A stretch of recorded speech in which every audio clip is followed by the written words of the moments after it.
This video is regarding depression and mood therapy. This is a study by David Byrne, who is an MD. ये study हमें बताता है कि हम अपनी थॉट्स को कैसे चेंज करके अपना मूड चेंज कर सकते हैं। ये वीडियो उन सब के लिए हेल्पफुल होगा जो कभी ना कभी डिप्रेशन में रहते हैं और जिन्हें एंजाइटी की प्रॉब्लम होती है। हम बहुत एग्जाम्पल देखते हैं अपने आसपास जिन्हें ये प्रॉब्लम रहती है। ये वीडियो आपको हेल्प करेगा अपनी नेगेटिव थॉट्स को रिफ्रेम करने में। रीज़न बीइंग कि अगर आप ऐसे लोगों के बीच में रहते हैं जहां लोग आपके थॉट्स को कंट्रोल करते हैं या आपकी फ़िज़िकल अपीयरेंस को, तो ऐसे लोगों के पास बहुत सी नेगेटिव थिंकिंग के पैटर्न होते हैं आपको कोई ना कोई लेबल देने के लिए। वो हमेशा आपके नेगेटिव्स को पॉइंट आउट करते हैं और कहीं ना कहीं आपका ब्रेन वॉश करते हैं कि you are good for nothing, ये दिखाने के लिए कि वो हमसे बेटर हैं और हमसे सुपीरियर। इन दिस वीडियो हम बात करेंगे the list of negative distortion and reframing, also the technique one can use to overcome.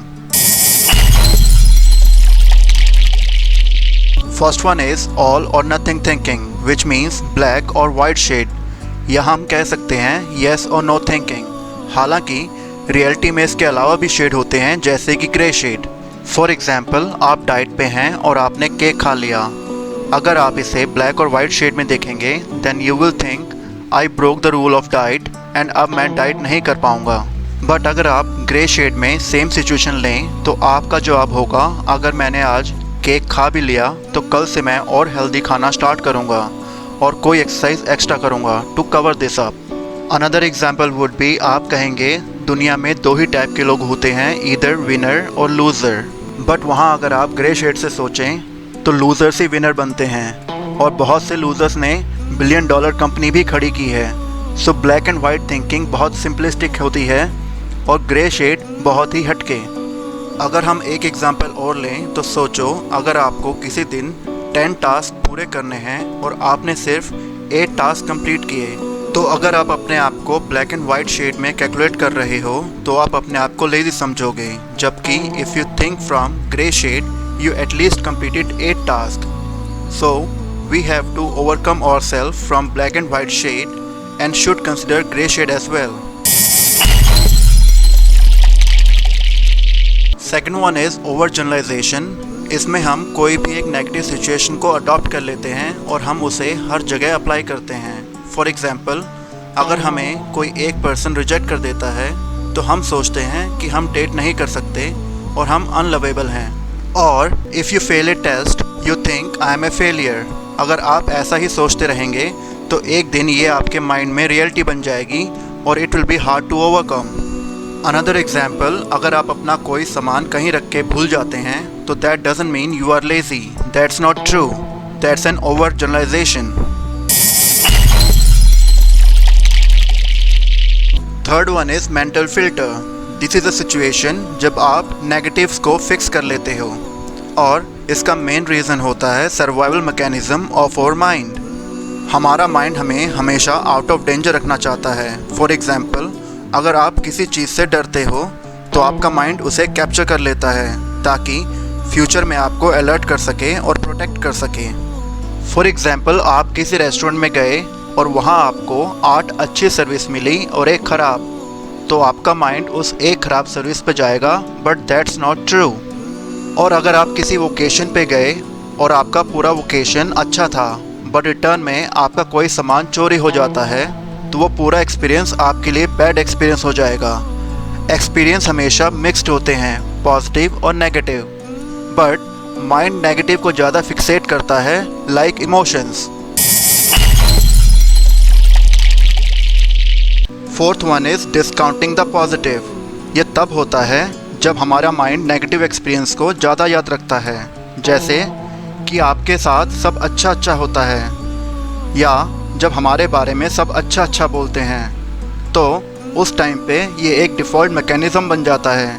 उस टाइम माइंड थोड़ा बायस्ड हो जाता है नेगेटिव थॉट्स को ज़्यादा याद रखने के लिए to protect ourselves. For example, let's say we went through lot of adversity, but बहुत सी अच्छी चीज़ें भी हुई हमारी लाइफ में।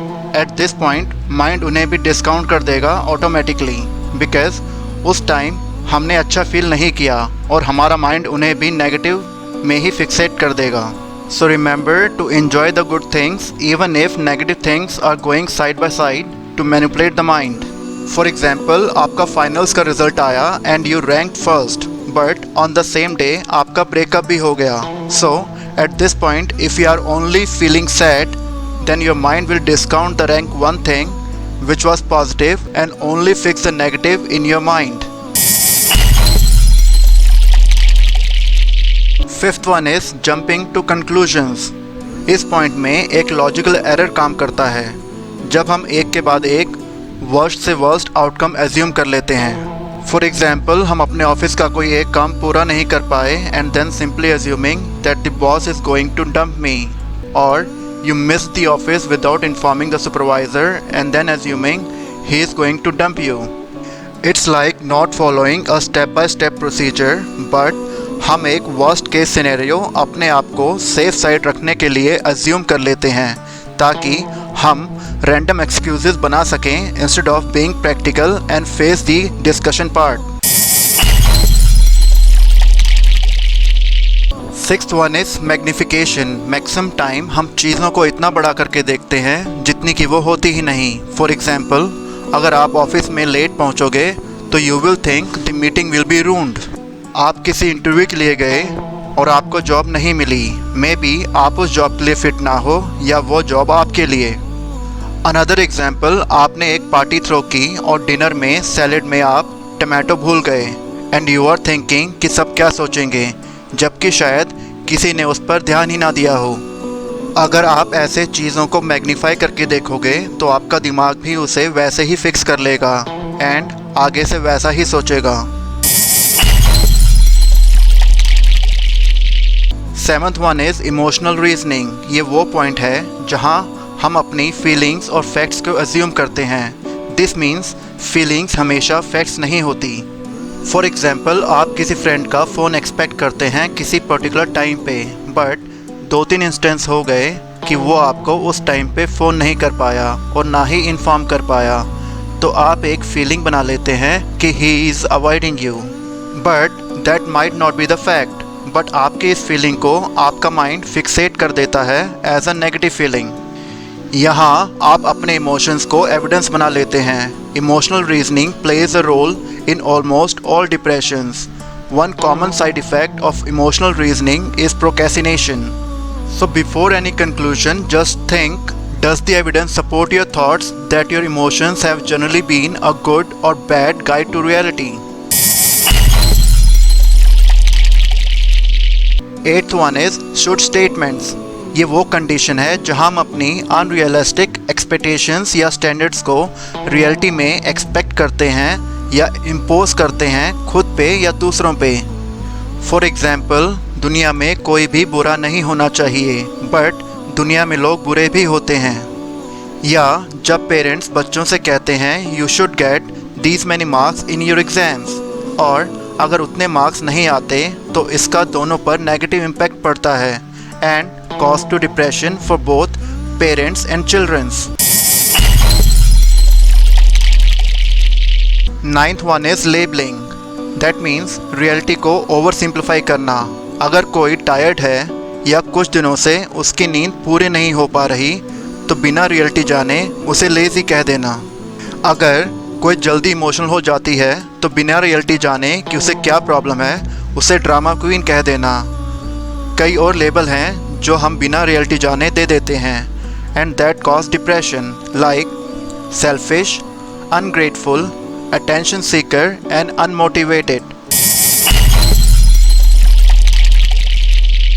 And 10th one is personalization and blame. ये स्टेट मैक्सिमम तभी ओकर होती है जब लोग हमारे साथ ही बुरा करते हैं और उसका ब्लेम भी हम ही पे डाल देते हैं या अलग अलग चीज़ों पे डाल देते हैं बिना कोई अकाउंटेबिलिटी लिए और अपनी बात को सच साबित करने के लिए. या हम खुद को ही उस सिचुएशन का रिस्पॉन्सिबल मान लेते हैं बिना किसी के कुछ कहे हुए. For example, thinking by your own कि लोगों को बुरा तो नहीं लगेगा अगर मैं उनके साथ जाऊं. नाउ लेट्स सी कि अब कुछ रीफ्रेमिंग टेक्निक्स क्या होंगी डिप्रेशन से ओवरकम होने के लिए. Write down all your automatic negative thoughts. जो भी नेगेटिव थॉट्स आपके दिमाग में आता है उसे लिख लो। अब आइडेंटिफाई करो ये नेगेटिव थॉट्स इस लिस्ट के अंडर कहाँ लाई करती हैं।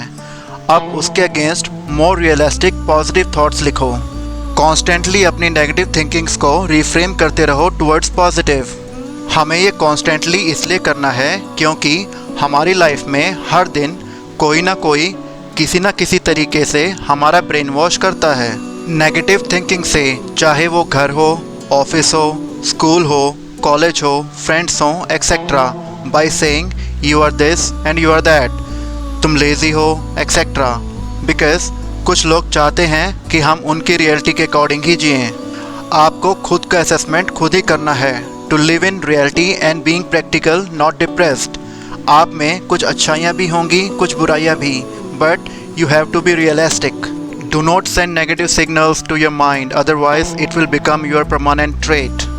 If you need my personal help, then you can contact me over the phone or through email or social media. All information is in the description.